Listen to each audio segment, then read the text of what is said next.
If you marry my daughter, you'll lose everything. That's what he said. No warning, no preamble. Just those words. I didn't respond, just looked at him. One long second. I let one breath out.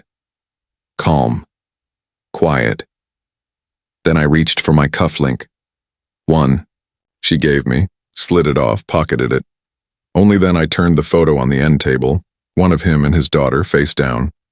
Walked out without a word.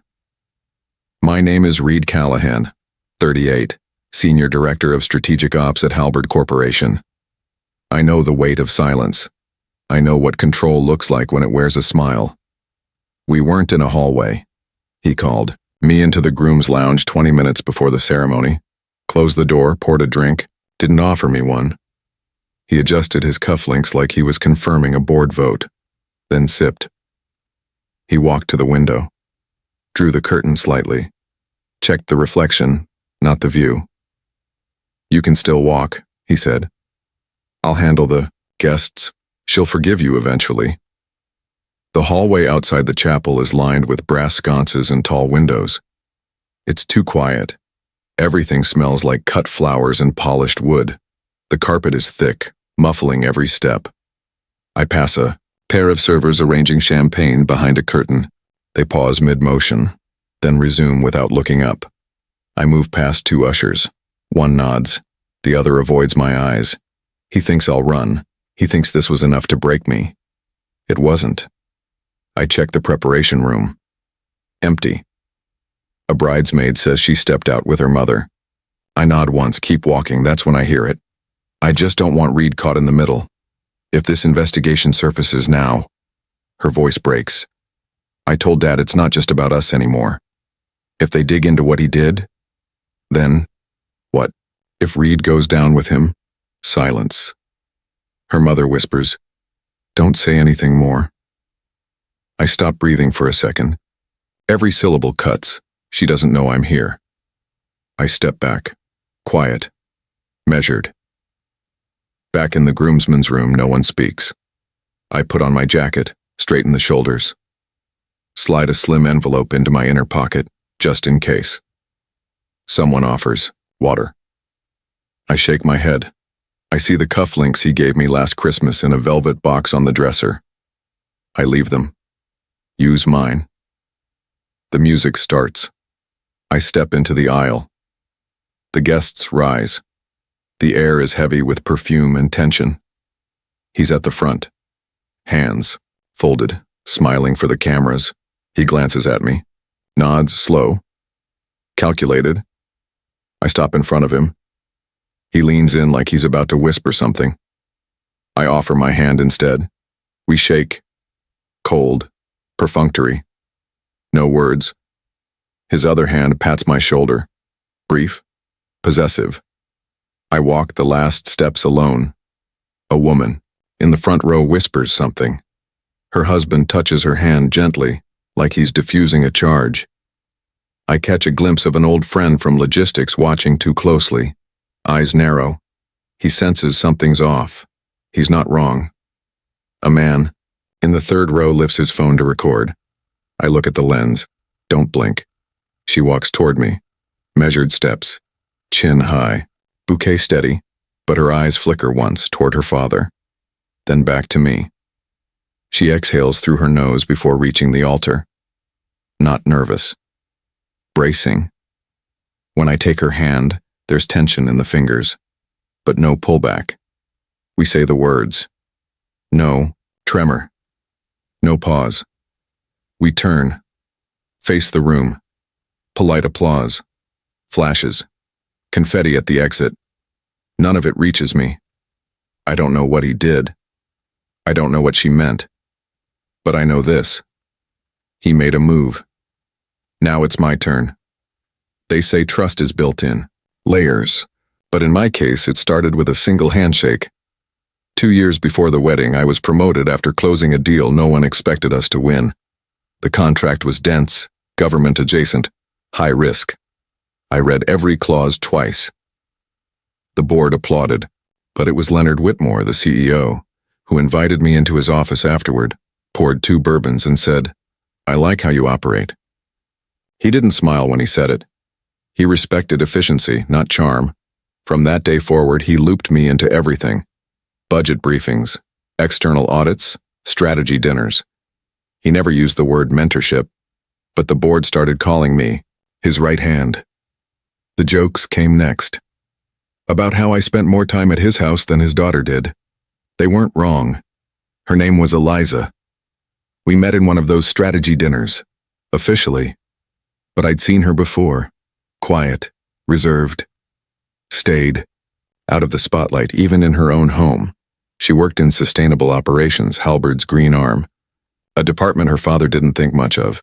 But she knew what she was doing. And she noticed when others didn't. Our first actual conversation was over a logistics map. She pointed out a supply inconsistency I'd missed. That's when I knew. Not just that she was sharp, but that her father didn't fully see her. Not really. We started seeing each other 6 months later. Carefully. Leonard never commented. He just watched. He invited me to more off-sites, smaller meetings. No agendas, just fire pits and wine and board members talking too freely. He said it was to prepare me for higher things, for a seat at the grown-ups' table. But the closer Eliza and I got, the colder he became. Still professional. Still polite, but colder, and the invites slowed. Eliza noticed it too. But she didn't press. She once said, "He builds walls with silence, and he thinks silence is safety." She wasn't wrong, but I thought I could navigate it. Thought we could keep our lives separate from the boardroom. We were wrong. 6 weeks before the wedding, he called me in. Not to talk about Eliza, not directly. He had a new opportunity. Said he wanted me to oversee an internal compliance reorganization. I asked who else would be on it. He said I'd be the only lead. That was odd. Even odder. He wanted me to report only to him. No documentation to legal yet. Just a quiet phase 1 assessment. I said I'd consider it, and I did. I didn't say no. I just didn't move. The day after, I noticed 2 locked cabinets missing from the executive archive room. When I asked the coordinator, she said they'd been redirected off-site. No one had signed the removal logs. I checked the camera logs. For the hallway, normal traffic, nothing unusual. The timestamp for removal was scrubbed clean. Later that night, I walked back in and took a photo of the empty shelves. No flash, just a habit. Marilyn, Eliza's mother, called me the next morning. Not to ask about the wedding. She asked how things were going with Leonard. Said he seemed distracted lately. He doesn't talk as much anymore, but I can tell. Something's brewing. She paused. I know what he's like. Just don't lose yourself in his world. She hung up before I could respond. I didn't tell Eliza about the call. That weekend, over breakfast, Eliza watched me longer than usual. You're quieter, she said. Not in the usual way. I shrugged. Just thinking a few things through. She nodded, but her eyes didn't move from mine. You're not thinking about us, right? No, I said. Not us. That night I started copying my last 3/4 of reports to an encrypted USB. No reason, just insurance. I kept the drive in, the back compartment of my car under the lining, right next to the spare key. Leonard never asked for an update, and I never offered one. We got married in the chapel at the Whitmore estate. 53 guests, string quartet, burgundy table runners, Eliza's choice. Leonard shook my hand before the ceremony like we were finalizing a merger. He smiled for the pictures, tucked the tension behind his cufflinks. When Eliza walked in, every eye followed her. Except mine. I looked at him. Just for a second. He didn't blink. 10 minutes before we walked down the aisle, I stepped out to breathe. That's when I heard her. Behind the dressing room door, her voice cracked. I don't care about the wedding, I care about what he's doing. And if Reed gets dragged into it, then Marilyn cut in, soft, controlled. He loves you. He's not your father. He'll find his way. There was silence. Then Eliza again. He thinks he's untouchable. But people talk, and someone's going to get hurt. I didn't listen further, I just walked back in and adjusted my tie. The first sign came the Monday after the honeymoon, a calendar invite, weekly performance review with a junior HR analyst I'd never met. My usual ops, review with the CFO, canceled, no explanation. Then my access credentials changed, no more admin privileges. My analytics dashboards vanished overnight. No one said anything, but the boardroom doors stayed shut.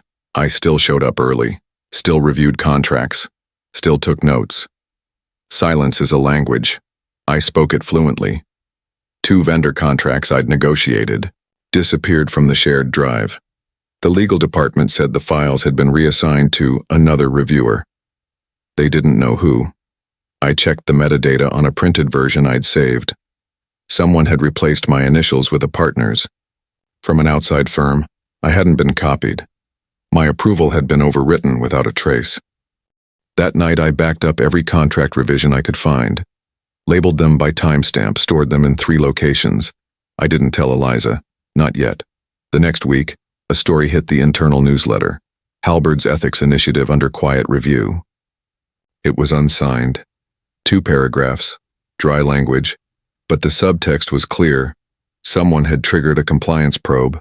I wasn't named, but the timing was surgical. 3 hours later, Leonard forwarded me a memo. New whistleblower policy under review. Stay aligned. No comment, no subject line. Just that. I stared at the screen for 10 seconds, then archived it. He started calling Eliza more often.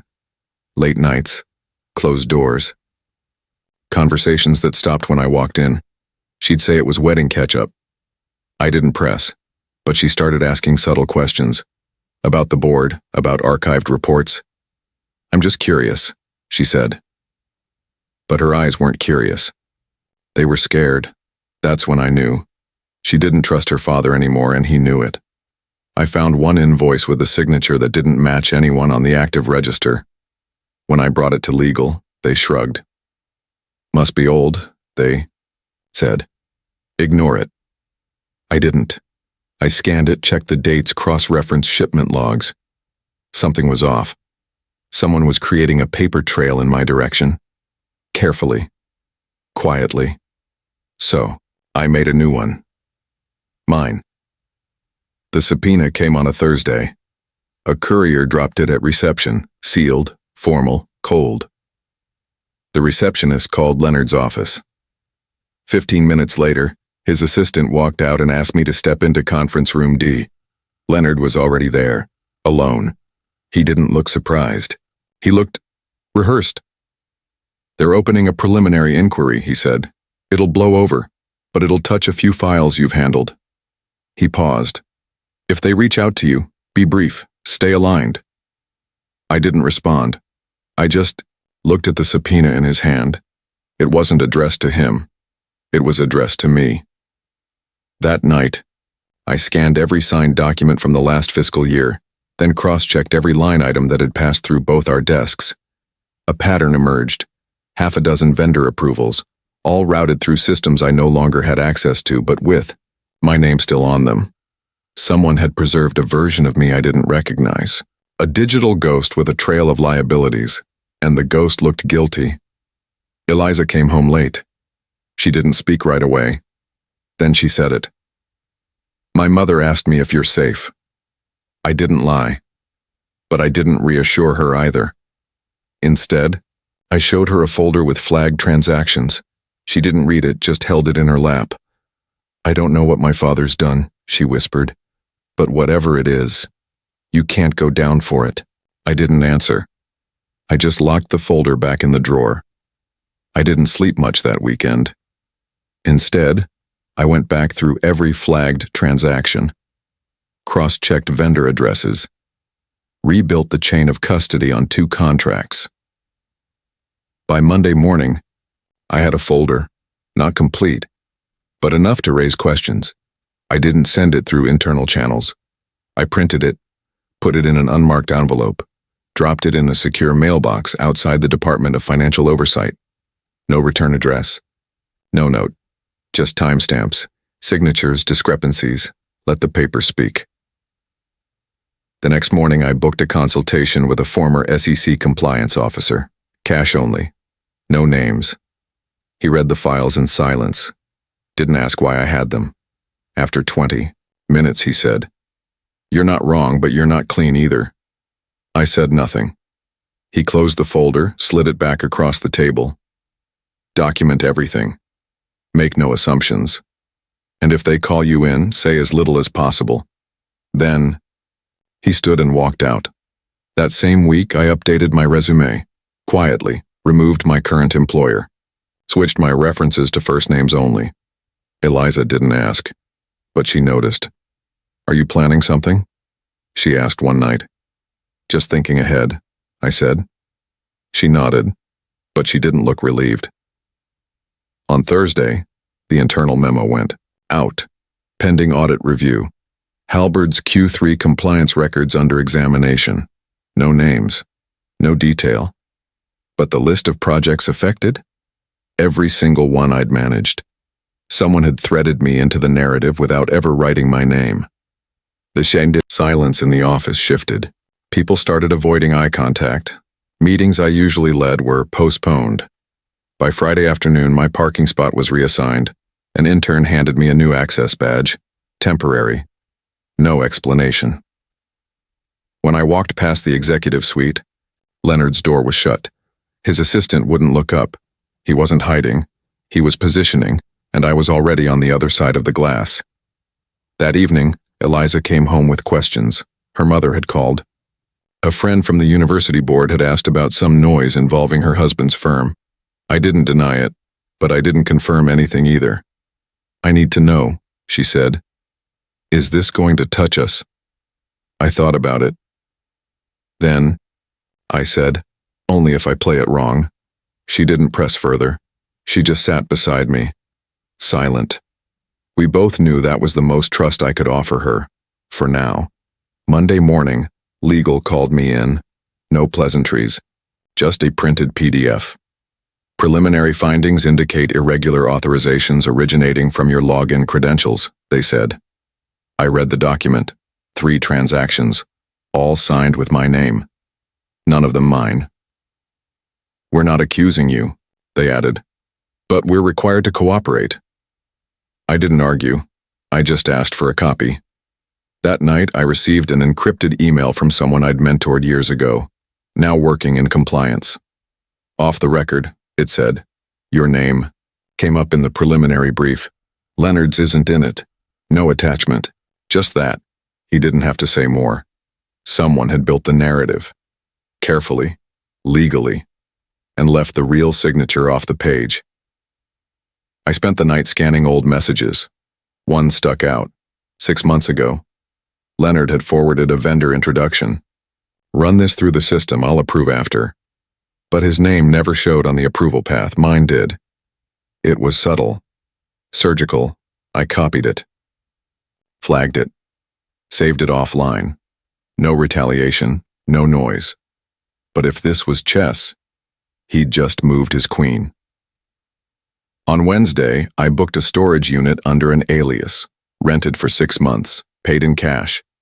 Inside, I left 3 things: a printed binder of every document they erased, a flash drive with audio from one of Leonard's strategy calls, a signed affidavit from a former partner, time-stamped and notarized, no threats, no plans, just a record, just in case. Thursday afternoon, the board held a closed session. I wasn't invited, but I knew. 2 hours later, an assistant walked by my desk with a box of promotional materials. "Rebranding," she said. I nodded. That night, I cleared my inbox, backed up personal files, left my badge on the desk, didn't resign, didn't respond, just prepared. Eliza sat across from me at the dinner table. She didn't ask questions anymore. She just passed the salt.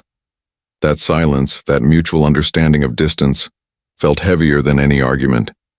And yet, I still showed up the next morning. Same parking lot, same tie. They think they've pinned me, but they forgot. I don't flinch when the game gets quiet. Monday morning, I was called into HR. A third-party auditor sat at the end of the table. Legal was there, too. No one smiled. We've decided to place you on indefinite leave pending the outcome of the investigation.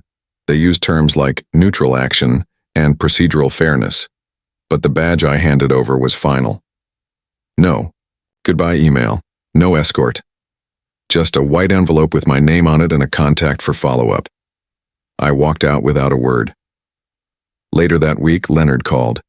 He didn't use the company line, just a personal number I hadn't seen in years. Come by the lake house, he said. No lawyers, just us. I drove up Saturday, no folder, no phone. He poured 2 glasses of bourbon, but only drank from his. There's a version of this where we both walk away clean, he said. He laid out the offer. I'd sign a statement accepting partial responsibility in exchange for a sealed settlement, a consulting retainer, and a quiet exit. You'll still land on your feet, he said, and Eliza never has to know. I let the silence answer for me. Then I left the glass untouched and walked out. The lake house hadn't changed, still lined with photos from board retreats and company milestones, smiling faces, signed frames. The bourbon was neat. The fire was lit. Leonard wore a cashmere pullover like it was just another quarterly recap. But the second glass stayed full. He spoke like a mentor, a friend, like this was just cleanup after a storm. I don't want this to get ugly, he said. You've got talent, Reed, and I don't burn talent. He paused. But I do protect what's mine. He waited for my reaction. There wasn't one. On Monday, a sealed envelope arrived at the office of Halberd's outside counsel. No name. No return address. But it didn't need one. Inside was a printed transcript of a voice memo. Leonard, approving the transaction in question line. By line attached was a metadata report from the original server archive, showing the timestamp, source IP, and device signature, not edited. Not manipulated, just retrieved. There was also a short note. I didn't record this, he sent it. That was all. The audio had come from a backup. One of Leonard's interns had sent it to me by accident months ago, copied on a file transfer, during a compliance sweep. At the time, I archived it without thinking. Now it was the last piece. I burned it to a CD. No digital footprint. No cloud sync. I left a second copy in the same storage unit I rented weeks earlier, just in case. By Wednesday, Leonard was summoned to a closed-door session with the board. No press release. No denials. Just a quiet update to the leadership page. His title disappeared. An internal memo followed. Pending further review, all executive level, approvals are suspended until compliance has concluded its review. No one said my name, but I got a call from the external investigator. You didn't burn it all down, he said. No, I replied. Just held up a mirror. One outlet. Ran a story, just a headline. Executive shakeup at Halberd Systems.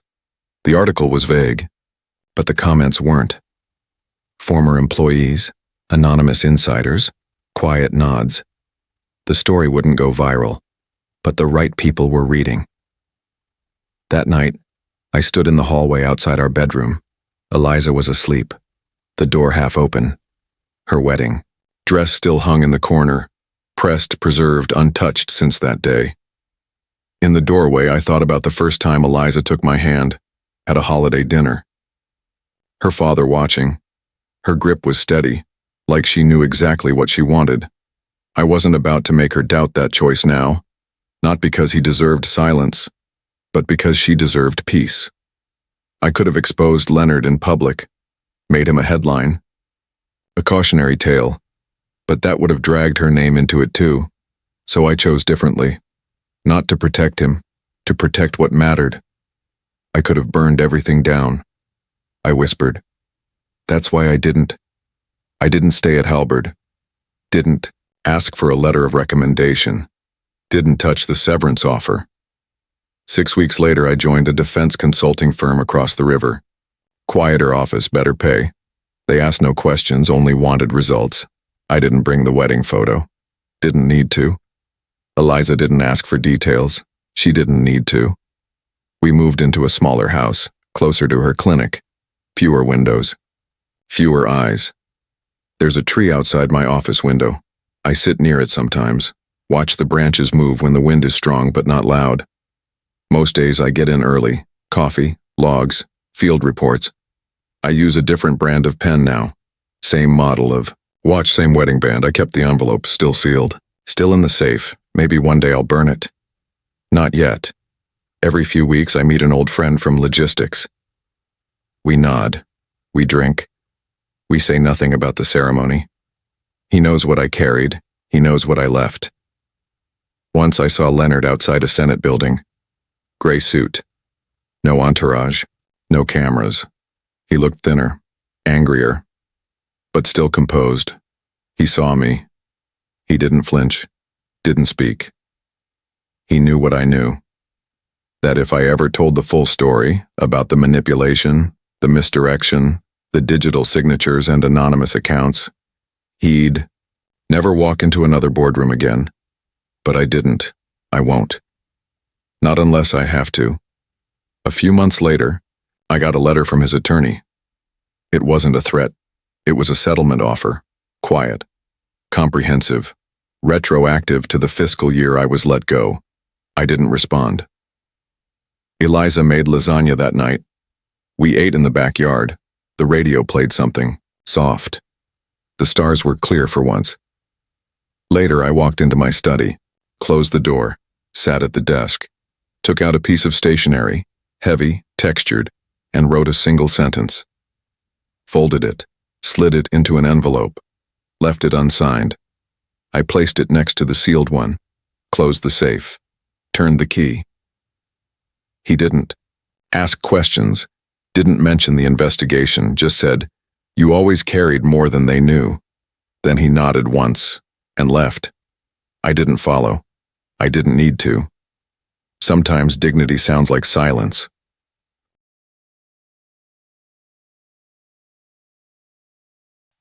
The gentleman's revenge isn't loud, but it's always personal. If this felt personal, make it personal. Subscribe now, and don't miss tomorrow's story.